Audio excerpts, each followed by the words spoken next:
On the coast of New Guinea, fairly recently, one language underwent a highly unusual transformation, switching from the world's most common word order to the rarest. Linguistically speaking, it appears they did this in a relatively short time span. What's going on? Today, let's consider this surprising shift, how its context shakes up what you might have in mind when it comes to indigenous languages in this region, and by the end, we'll take a guess at what happened, grammatically and even culturally speaking. Let me take my time to lay this out, place and people first. I put together this whole mini art world, drawing each piece and then laying them all out atop this kind of watery stage. Might as well take it in. In the north of the world's second largest island, near the Indonesia-Papua New Guinea border, in a sheltered bay, there's a village on the water called Tobadi. The people have lived there quite a while, fishing and canoeing to their traditional land on the shore for cultivating sago gardens. They then founded another overwater village that they named Indros, place number 2. The first outsider account of their language seems to be in notes published in a Dutch journal in 1952. These recorded sentences with a clear basic word order, subjects, then objects, and verbs at the end. As we all recall, that is the most popular word order in the world, the logic behind which may have even appeared in a video of mine. Anyhow, after decades, another linguist sketches a more detailed description of Bahasa Tobati, or Towadit, as he records the name being pronounced. I said decades, but coincidentally, the publishing date is exactly 50 years later, when in 2002, this article ended up in one of my faves, this book. You know my hobbies by now. A few things about the language stuck out in that article. Above all, section 4.2, 3 brief paragraphs interlaced with 3 even shorter examples. Goes like this: a recent syntactic change from subject-object-verb order left a clear and unambiguous preference for putting objects first. This can be tested if you translate a sentence from Tobati to Indonesian. Indonesian basic sentences run subject, verb, object. A sentence like Gonyo for Romi, or here Gonyo foro Romi, dog, pig, saw, was no longer being translated as dog saw pig, but pig saw dog. Put in few words and dramatically, people here suddenly found themselves speaking one of the few languages with the rarest basic sentence structure in the world, OSV. SOV, OSV, I do want to focus on Tobati, but for this jargon, a reminder again. Whether you missed my videos or aren't new to this conversation, welcome. Basic word order is one of the few characteristics people share to shorthand what a language's syntax is like, with room for nuance. Like Indonesian is an SVO language with considerable flexibility, that kind of thing. But a default preference for putting objects first? That is rare. And OSV is particularly rare. Less than 1/3% of the world's languages share this clear preference for, what was my archetypal OSV sentence? Food the capybara ate. Capybara, because we spent my rarest word order animation following trails and tributaries toward the Amazon.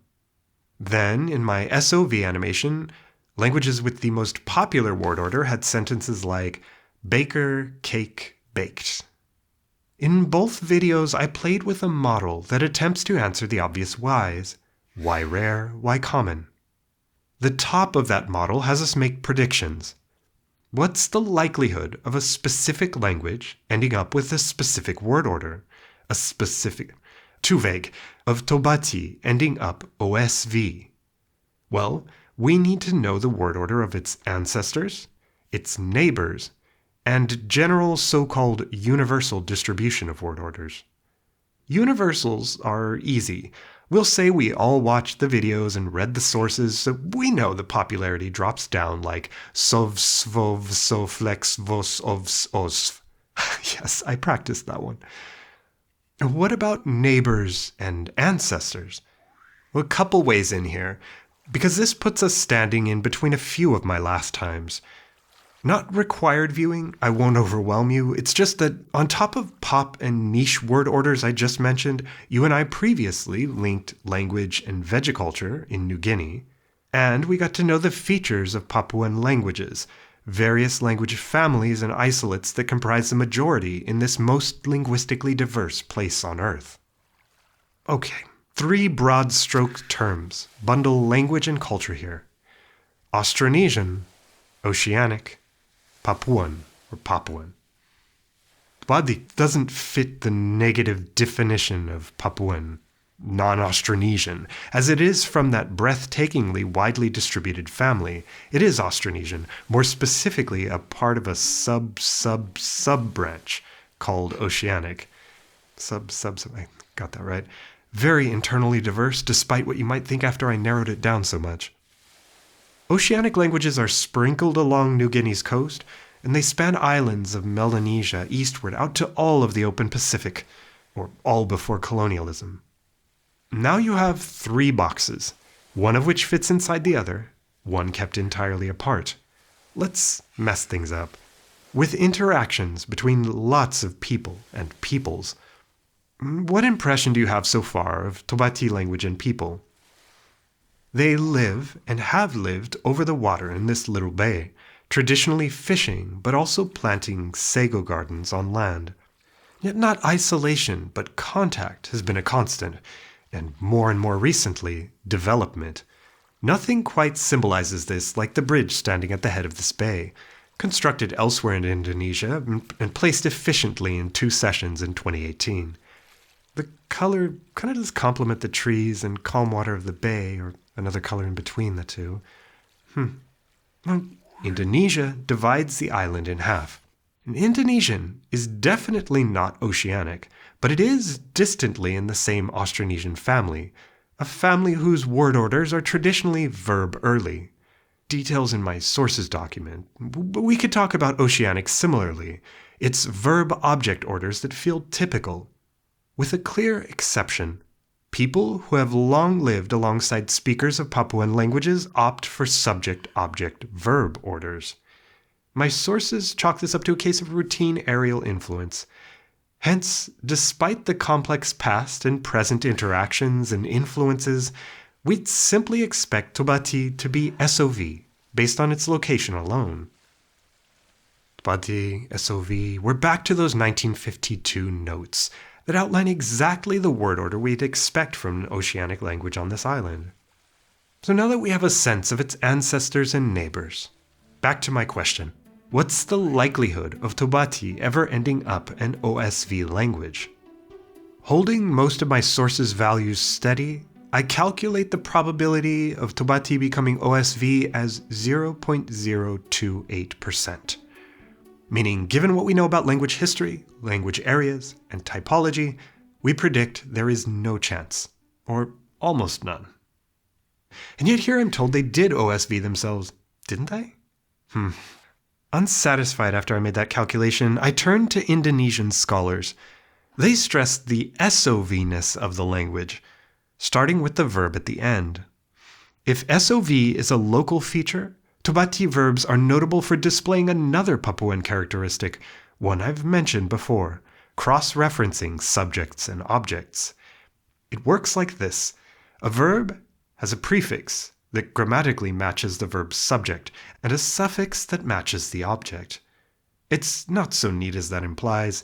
Subject prefixes fuse with the verb to create these fun-looking starts to words that can make them harder to recognize when you're unfamiliar with the language. They then zoomed in on that object noun before the verb. It can be marked by one of these cases. At, originally for movement toward the noun, or re, originally for focusing on the noun. So it's an allative case marker and a focus marker for any linguists out there. Now I read they both mark objects. Niu, as an object, is niu re. Coconut is new? That's familiar. You are Oceanic. Taken together with verb affixes and SOV, this makes the language's structure stand out as unique, at least within Oceanic and Austronesian. But that seems to put SOV back in Tobati long after 1952. So what about the article that got me into all of this in the first place? Sentences were supposed to run like this. Snakes they fear. Not they snakes fear. Well, let's take a closer look at that article again. It tells us the basic OSV word order can instead show up as SOV when there's verb indexing and case marking.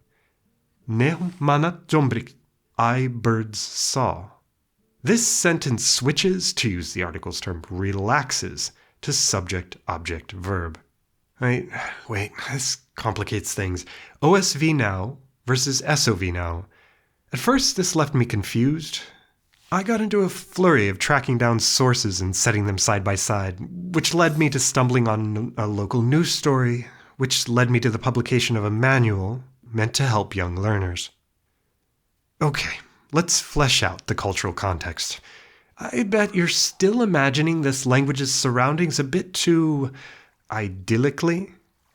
Consider the bridge again. It's not just the bridge. Development has propelled the whole area up and out. The sago gardens at the shore are no more, replaced with housing, shops, cafes, pollution, glass shards, traffic. Tbadit and Indros villages upon the water are now surrounded by and technically fall within the largest city on New Guinea, a city developing fast. Children growing up here learn Indonesian not in addition to, but more and more instead of Tobati. Worried about the language aging out, educators, activists, and officials came together to understand. The elders say kids only need Indonesian now. Youngers say adults speak too quickly and just to each other. The response focused not on home but on school, and included the publication of Buku Ajar Bahasa Tobati, this beginner's guide to the language. What a treat of a booklet. Pages full of artwork. After appreciating the look, I of course asked, what's the basic word order here? Using the pictures and flipping to the back to translate things into Indonesian when context wasn't obvious, I began to recognize sentences. Ball, you kick. Porridge, you cooked. OSV. Unless it's got an object marker. Brother coconut tree climbed. SOV. Okay, so it did shift. But then how? Well, consider why other languages go SOV to OSV. I veered off into comparisons. One possible fit happens like this. The verb stays where it is, and the subject does not move either. It's the object that moves to the front. That's the big change. Why might it move? An answer that shows up multiple times is prominence, perhaps by making that the spot for the sentence's topic. That topic could then become grammaticalized. That spot is just now grammatically where objects go. Such a little movement can result in such a big recategorization. One linguist used to split languages into very different types. Holding myself to the model I made for my word order videos, with a lot of credit to the sources behind it, it tells me to funnel the usual SOV result down through 4 C's: constraints, culture, context, colonization. Too much to speculate, let alone answer, but if I follow this model, these factors are bound to be where the unlikely OSV selection happened. Starting from the bridge, I early on for myself, and so throughout this video for you, paired this change with a changing culturescape. 1952 to 2002, 50 years apart, saw great changes in the language and the environment around the two villages. 2018, that manual was published the same year as this bridge went up. To risk but a small tale of a conclusion here, think of words often associated with indigenous languages. Preserve, revitalize what is threatened, endangered. But people facing change here don't just say maintain what was. Women say maybe we won't gather from the forest anymore with all this traffic going by. Fishermen say, how many tourists can I boat since I'm catching less fish? Parents say, it's not that I don't want kids to learn our language, but school and work don't need it anymore. Attrition.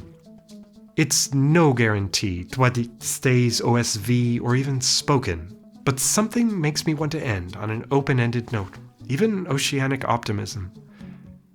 SOV to OSV is enough of a shift to get it labeled by linguists a different type of language. Meanwhile, it's still Twati. The villages, while impacted by change, provide space to express a change of their own. There's a confidence to that. Okay, that's all this time. Much more is in my sources, and I'll relink to my Languaculture groups for aid and support. Thanks for watching my handmade animation, and to patrons for encouraging me. Stick around and subscribe for more about a world full of languages and cultures.